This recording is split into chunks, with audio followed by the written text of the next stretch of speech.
Detroit Lions are back for day 2 of their training camp practices, and so far we got an update on one of their star running backs, a defensive tackle that seems to be finding his footing, and that much-awaited kicker battle update that I think we've all been wanting to hear about. Let's get into that and a whole lot more, starting right now.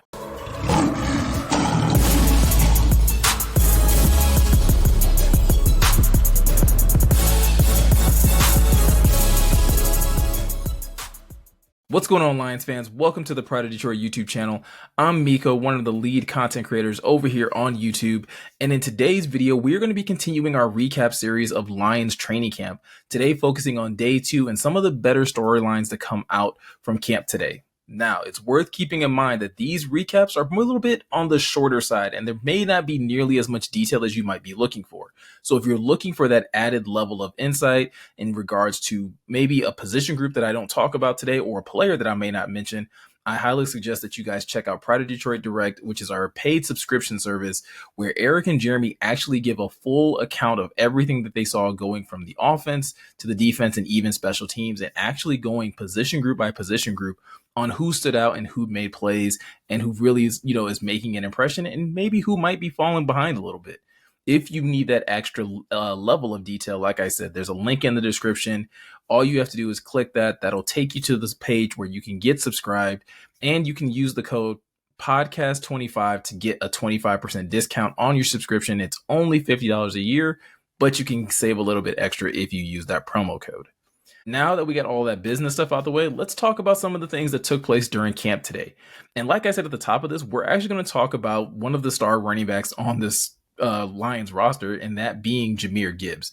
Now, Gibbs is coming off an incredible rookie season, and it's a lot of people, even myself included, that have been looking at Jahmyr Gibbs as, someone who could really take that next big jump into being considered as one of the top 5 running backs in this class.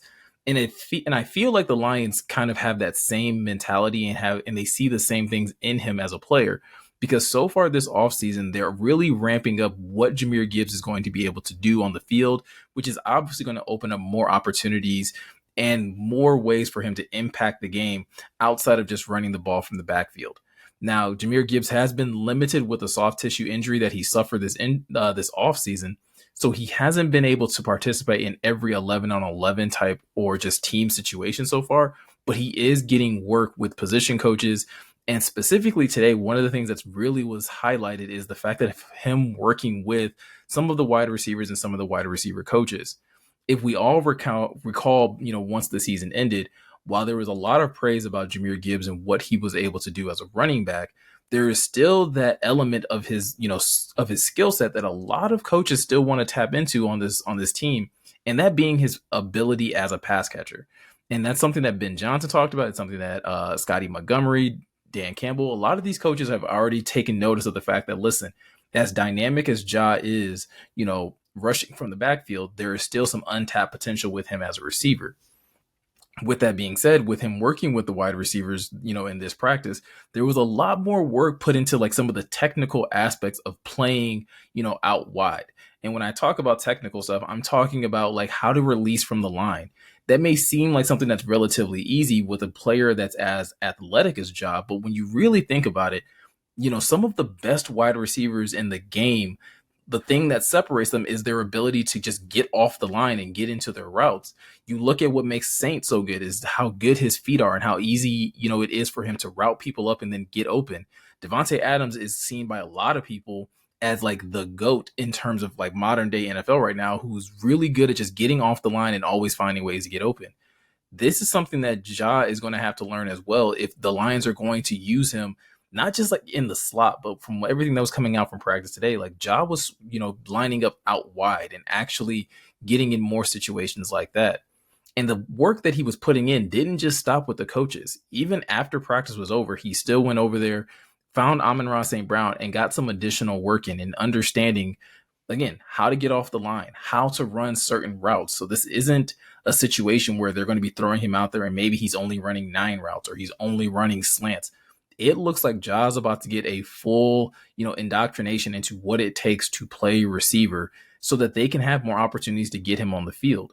And this is really telling in the sense that, one, it shows how much, they think that he's capable of doing on the field. Two, how much they probably want to have him and David Montgomery on the field at the same time to cause even more confusion for opposing defenses. And three, probably what they think about the depth of their running back room, and that, like, hey, we still may want to be able to use Craig Reynolds in certain situations or use a Sione Vaki. And if that's the case, well, Ja can't just always be in the backfield, that there's other opportunities to utilize him, and being able to get him playing receiver and being a nightmare matchup against, slot corners and linebackers is just the thing that he's going to need, I think, to take his game to the next level. Now, it's also worth mentioning that, again, while Ja was getting this special attention with the wide receiver coach and with Amon-Ra St. Brown, that he wasn't the only one. And this is a reason why I really encourage you guys to check out some of the insight that Jeremy and Eric are able to provide, because they really go into depth about which of these other running backs really kind of are standing out and what that RB3 battle is looking like, which we probably will get into at some point in these recaps, but just not today. One of the other things, though, that is worth getting into today is on the defensive side of the football. And when Morgan and I did our training camp, preview and some of the things that we were most looking forward to, one of the things that we talked about was, okay, with DJ Reader not yet being cleared medically to be out on the field and to be able to take part in training camp, who was going to be taking these first and second team reps for the defensive tackle position next to Aleem McNeil? Well, so far through 2 days, there has been a healthy mix of Levi Onwuzurike and Josh Paschal getting some mix at both the 3-tech, the 5-tech, and even in some situations, Levi even bouncing out to the edge position. Now, this is huge for Levi, because going back to last year, and I even did a video on this on the channel earlier this summer, that I believe that Levi is kind of being a little overlooked. He didn't get as many opportunities as probably he hoped for. But when you start to look at some of the advanced analytics, Levi was statistically one of their better interior pass rushers for this defense. And now him going into his 4th year, and actually his 2nd year of being fully healthy, he's getting a lot of opportunities to really showcase how his game has grown. He's able to put on weight this offseason. He's able to now be able to line up directly next to Aleem and really start to develop his game and kind of showcase the skill set that had him sought after as a prospect, and someone that, Brad Holmes was ready to trade up for back in that draft class. This is something that's really exciting. And the fact that they're not just using him as a 3-tech, but actually using him in 5-man fronts as well and moving him over to that 5-tech is really telling, again, to just what they want to see, what he's capable of doing. And the fact that they probably have a much more elaborate plan for Levi going into this season. Like I said, him being healthy is one of the biggest things that the Lions could possibly ask for. And now with him kind of solidifying himself, or at least so far through these first 2 days in camp, kind of showcasing himself to possibly be that D tackle 3 for the Lions, that is something that should make a lot of Lions fans excited for not just him and as an individual, but again, for the depth of this team on the interior. Levi is someone that is, he's big, he's athletic. And now you start to have that type of option of someone that, again, can play in multiple fronts, in addition to the fact that you still have a Josh Paschal that can do the same thing. And you have a Broderick Martin that, again, if you have situations where you need to go big, maybe you don't need to put Levi in those types of situations, and you can instead slide in a Broderick Martin alongside someone like DJ Reader. And now you have a much more formidable front of stopping the run. Now, while this is all good for Levi, that he's getting all of these opportunities and he's really kind of shining in these moments, it does come at the detriment of someone in the likes of John Kaminsky, who used to take these reps and who used to be the person that they were using, as a 3-tech, as a 5-tech, as an edge. This has caused John Kaminsky to kind of slide a little bit down to the 3rd team.